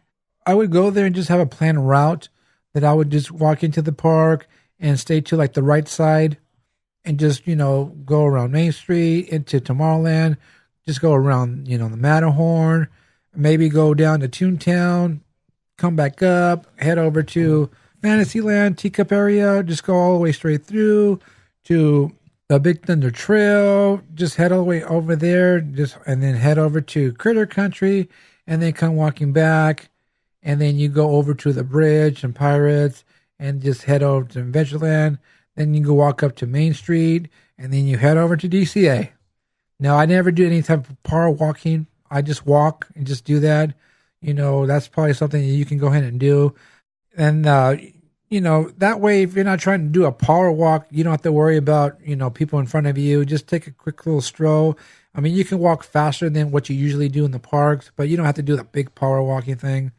But that's what I would always do when, I don't do that much anymore. I'll still do my walks, but it's always going somewhere, going here, going there. But that's something I used to do when I would go like by myself. So you can probably do something like that. And now when you and I were going while your brother was recuperating his crotch that time. Right. Or you can, instead of going over to DCA, head down to downtown Disney. Go all the way down to the hotel. You can me and Anthony used to go into the hotels and walk around over there, check out everything that's going on, then come back up downtown Disney, then go to California Adventure. I mean, there's so much walking you can do if you're trying to do a walk thing. So that's I do agree that probably Florida probably is a lot better suited for that just because they don't get like as super crowded. So yeah, that's what I would do. If you really want to do some walking over there and just to do a little workout, do it like that, but don't try to do the speed walking thing since there's so many people there. All right, thank you for your email, Giselle the Gazelle. All right, next email is from Dan the Mailman. His subject line is, Bet you thought this was going to be late again, didn't you? Back again this week and on time. Michael, hello. What theme park are you at today? Fernando Xavier Hubbard coming for that title, it seems like, but nah. This week also saw my return to the parks. It rained buckets on Friday night, canceling the Halloween party fireworks. So thanks to a MousePIRE tip, I took the chance on Saturday to see if it was clear enough for them to show the Halloween fireworks the next day. Boy, were the parks packed. Seems to be the new norm during Halloween season. Did this bother me? Not really. Did a few rides thanks to MaxPass, a few small snacks, and ended up over by Small World about 9 p.m. Tried to decide where to watch the fireworks from. Earlier on Main Street, there were already people camping out for a spot. My brother suggested we watch them from Small World since they projected on the ride and there were very few people there. He was worried about the obstruction from the trees if we were further back on Main Street. He was right, and we stayed by Small World. They made the announcement that it would be the Halloween fireworks, and we were able to move around a bit to find where we wanted to stand to watch them. Wow, what a show. The villain's theme went over great, and the projection on Small World came off great. Check my pics on Facebook, and you'll see. The fireworks themselves were definitely secondary to the projections. A couple more rides, and we took the journey home. I'll probably be headed to the parks on Sunday morning. Still haven't ridden Haunted Mansion. I didn't feel the need to wait about 2 hours, and there was some stuff I considered buying, but not the plush Hitchhiking Ghosts for $70. They can stay there. Still loving the interaction between all of us through email. Called out Giselle last week, and we laughed about it earlier this week, so curious to see if she has anything to say through email this week. It was announced that Disney World raised their parking prices to $25 today. I think Michael posted that Six Flags was $27. With the new structure still being built, do you see an increase in the parking fee, and how much is too much? Not that it matters to us, Signature Plus, baby. Anthony, haven't watched the second episode of Resistance yet. I will message you when I do, but as... We won? Hey, we won! Yeah! Oh my gosh. Thank you, Bellinger. Damn, dude. And thank you, Manny, for not getting thrown out. The play before, he was this close to being thrown out at second. Hey, you guys, we won. Woohoo! Yeah. All right, so real quick, Anthony, I haven't watched the second episode of Resistance yet. I will message you when I do, but as of this writing, as far as I know, you still haven't watched the first. Until next week, Dan out. I have watched the first episode. I have not watched the second episode yet. All right, so I didn't hear about the Disney World prices going up.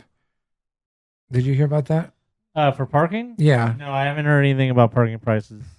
So I don't know. I haven't heard anything over here about prices going up because didn't they just go up not too long ago? I thought so. Yeah, I don't know. Michael says so. I guess it must be true. No, Michael says Six Flags went up to $27. Oh, right. So everybody's, of course, expecting. That's not usually how Disneyland usually raises prices to match Universal. Right. I don't know if you know what I've seen someone talking about prices to park and blah blah blah blah. I don't know if Six Flags is $27 to park regularly, or was that for Fright Fest?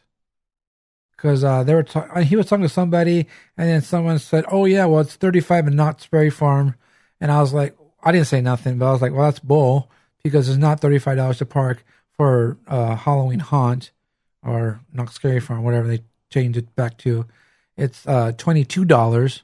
Regular parking is $19, and Halloween Haunt is $22. So I don't know where this guy got $35 from. It's not $35 to park for Halloween Haunt, but I don't know if Magic Mountain is starting at $27 to park. That's like a lot of money compared to the other parks. But how much is too much? I don't know, because when you go to LA, you have conventions and all that kind of stuff. You're paying $30. You're paying $40 just to park there. Yeah, it's crazy, and you got to have somewhere to park unless you get smart enough and just take the bus. No, as far as I could tell right here, yeah, unless it was just for Fright Fest, I see their general parking is 25, valet parking is 45, and preferred parking is 35. All right, so yeah. So maybe he had to pay extra for Fright Fest. I don't know. No, because we get parking on the pass. He does Yeah, at Magic Mountain. yeah, Oh, then yeah, I don't know what he saw then. yeah. It's probably a Fright Fest parking price. So yeah, I don't know, Dan. I don't know when they're gonna go up. I'm sure that I would get some notification before they go up if they plan to go up. But yeah, I don't know what too much or how much is too much because people are going to come to Disney anyway, and they're going to have to park, so they're going to pay whatever parking, whatever it costs to park. And yeah, who cares? We don't need to worry about it because we have our passes that have parking on them.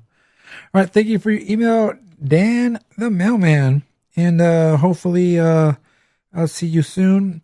Dan went on that Saturday, and that's the day I was going to go, but I kind of got lazy, and I didn't feel like getting up to go just to drive down there, and I knew it was busy. I seen they closed the structure like they always do.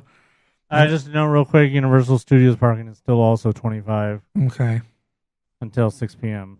I got lazy. I didn't feel like going, but hopefully I can see you guys soon. See you soon, and Fernando, meet us down there, and Michael the Mail Guy, Giselle the Gazelle, Rick and Rachel, you should come down. You guys should all meet up, and I don't know about Anthony. He never goes with me anymore. I get no invites. Oh, okay. Also, as an addendum to Dan's email, which we could actually talk about his addendum, as opposed to Mr. Knight's addendum, Yeah. is too long. I know they probably don't appreciate us talking about their addendums like this. Dirty. Dan sent us pictures of, everybody. This is, without getting into political specifics, everybody knows that we have midterms coming up. And, of course, you get all your crap in the mail. Yeah. Whether it's, states, senators, representatives, assembly, all this stuff. Well, Dan apparently got one in the mail that is for the person that is going against the incumbent for a state assembly in his area. And they've decided to apparently take advantage of the fact that apparently there's a huge amount of annual pass holders over in the Corona area. Spoilers, Dan lives in Corona. Don't go stalking him now. So somehow this politician decided that they were going to play dirty and use Disney as a, what would you call it? A tool in their dirty politics. Okay. Is that what you would say? Probably. A tool? Because I think I finally figured out what this is trying to say. So on the front of it, of course, were your name and addresses and stuff. Usually you always have the big postcard. It's one of the big postcard type political advertisements. It says there's a picture of like a out of focus castle, and then there's an annual passport sort of, and then it says unhappiest vote on earth. And then there's a picture of the annual passport, and then on it says canceled, and then it says assemblywoman, and it has their name. Now then on the other side, and of course the unhappiest vote on earth is in Disney font. That's the one that's called Waltograph, right? Yes. Yes, Waltograph. Now it's not illegal or it's not copyright. It's an open rights font you can use, but obviously when you use it, in this case, they're wanting you to make it seem like that there's some connection with Disney. And of course, some people are going to fall for that. Because then on the other side, it gets real confusing. It has obviously the name of the guy running for assembly at the bottom. It has vote yes on something that I don't even know what that has to do with the rest of it.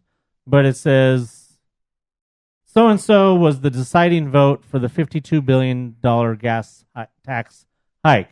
Now that's referring to the fact that, last year?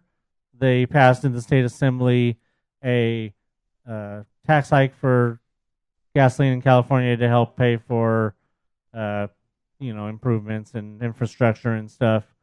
Stuff that we're not getting from other places, especially not getting from the government. And, there was a lot of groups that were obviously against that, people that, are ignorant and stuff like that. But apparently this incumbent politician in Dan's area voted for the tax hike. I don't know how they could say that necessarily she was the deciding vote, but it's always a spin of the words to make it sound like this person's guilty. Now, there's a picture of them, and it shows like they're saying, and it says, she cost families the opportunity to go to Disneyland. And then on top, it says, a Disneyland annual passport costs $729 per year versus the $52 billion gas tax hike that cost California families over $700 a year. So I figured out what this is saying. It's basically saying that because of the gas tax, all these families can't go to Disneyland anymore. They can't afford their passes because the price of gas has raised. Yeah, the families are now paying $700 a year because of the gas tax, and now they can't go to get their They can't go to pass. Disneyland. They can't get their annual passes because they can't afford it because gas is too high. Now, we can go into several different reasons why that's not true, but right now we're just going to call out Dirty. Yeah. Dirty award for the week because Dan didn't give out a dirty word. Michael wasn't here to give out a dirty word, so I'm giving out the dirty word this week. Goes to Bill S. Saley. Yeah. Who is running for state assembly in Dan's district in Corona. Dirty award to you for using Disney as a crutch for your own bad politics, using Disney to do dirty politics, to try to appeal to families who may have had to give up on their pass for some reason other than the price of gas. Yeah, because we talked about it a long time ago that you can take the $3 bus ride to Disneyland. Exactly, and that goes from Corona, right? I'm sure there's a stop there somewhere. So, and then of course, once again, you get use of the Disney Waltograph font on the backside. It says it's not too late for, and then it says dreams to come true, and that's in Disney font. So, yeah, we call dirty on Bill Esali for trying to use Disney to win your political race. Dirty, dirty, dirty. Now, if you guys have any comments, questions, your own tip of the week, you have your own food reviews, keep it short. And if you have any other comments on anything you heard on the podcast, all you have to do is email us. MousePIRE@gmail.com. Dirty Bill. Hey, guess what? What? Dodgers won. Yeah. Yes. We were happy. You guys heard. We got happy. Dodgers won and everything. So we're good for today. 6th Street. We love it. So we'll see what happens tomorrow. And hopefully we can win tomorrow and then win one more. And we'll be good to go. Anyway, so earlier it was mentioned about my trip to Gangster's Paradise. And I mentioned last week that I was going on a trip this weekend. And I said it was kind of Disney related. There's some Disney stuff to it, maybe. I don't know. But I will be going to Vegas this weekend for LDI, which is Live Design International. It's where all the lighting companies go and show off their brand new lights. And it's Disney related because these are the companies that Disney gets their lights from. It's like from Fantasmic and Frozen show in DCA. And I know I talked about this a while back when they first started, they basically got rid of all their follow spot operators and they installed these lights in the back, which is called black tracks. And what happens is that the characters or the actors, they wear a sensor on their body somewhere and that light goes right to them. So if you guys ever watch the show and you might see Anna standing somewhere and the light is a little off, that's because the sensor's not working that right. Because I've seen that before I was watching. Like Elsa was standing somewhere, but the light was kind of off. So anyway, the companies that make these lights for the Disneyland and everything, or that Disney uses, I'll be going to this convention and I'm going to be meeting Tim the Tech there. Tim is actually working a booth over there, which is going to be pretty cool. He said one of the companies asked him to work, so I'm going to go meet him over there on Friday. And yeah, it's going to be pretty cool. I can't wait. I'm excited because, I always talk about Disney lighting and lighting in general, and I'm excited to go. I didn't get to go last year because of my damn gallbladder and having tube issues. So I'll get to go this weekend. It's going to be pretty cool. It's going to be lots of fun. Cool. Yeah. Oh, and also there are going to be a couple bands playing. It's going to be an 80s metal band, I believe. And there's going to be another 80s band called Spasmatic. Have you heard of them? They're very, very popular. So I'm actually very excited to see them. They're going to be playing outside of the convention center because they're going to be setting up like 3 stages out there. When you guys go to shows, if you guys go to parks and they have these trailers that turn into stages, or those companies are going to be there so they can show off their stages and stuff like that. And yeah, it's going to be awesome. I can't wait. It's going to be pretty cool. And I'm going to take lots of pictures. Do you have a special occasion coming up? Looking to personalize your trip with a keepsake?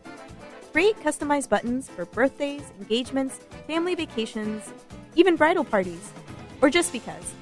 Check out buttonsbydiggs.com today. Buttons by Diggs, Buttons by Diggs. Remember, those are buttons, not pins. Well, that's going to do it for this edition of the MousePIRE Podcast. We thank you guys for taking the time to listen to us. So it was a pretty cool show. We got a lot of things we got through today. And a lot of fat time email there with Mr. Knight. And don't forget, next week we will be continuing that email with part 2 of his adventures with Fat Time in the Parks. We will also see what else he was up to while he was in the park celebrating his birthday. Yep, and make sure you guys get over there and check out the Pixar shorts or the Nutcracker preview before that ends on November 4th. So you still have a couple more weeks on that. And then don't forget that Salt and Straw is now open and that DuckTales returns this weekend. Yeah, set your DVRs. Yep, set them if you got them. Of course, you can keep up with everything that we do on our social medias. We're MousePIRE on Facebook. We're at MousePIRE on the Twitter and the Instagram. And just MousePIRE on the Snaps. Snappy snaps to the snappy snap. Chaps. And Wait, not chaps, chats. Not chapstick. No. Or chaps, like, cowboys wear. Yeah, not those. Not assless either.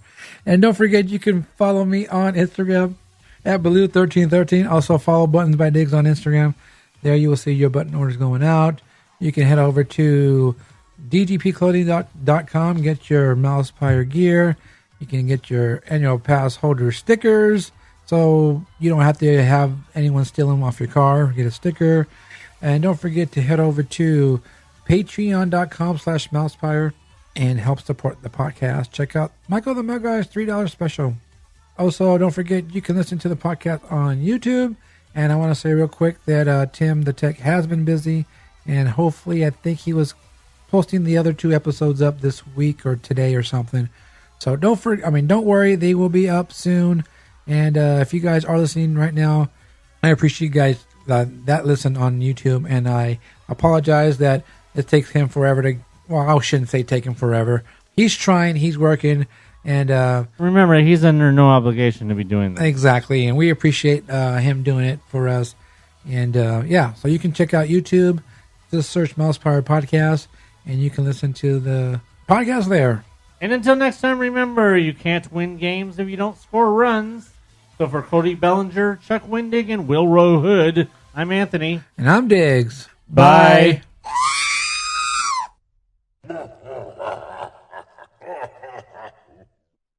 I find your lack of faith disturbing. Well, until the Dodgers won, I had lack of faith. Right.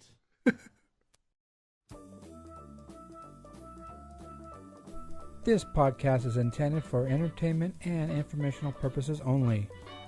Audio, sound bites, and other clips are property of their copyright holders. All original stuff is ours and property of MousePIRE.com. Well, in this week's episode, we're all over the place with news from throughout. What's it all mean? Will the hotel guests get their Starbucks back? Also,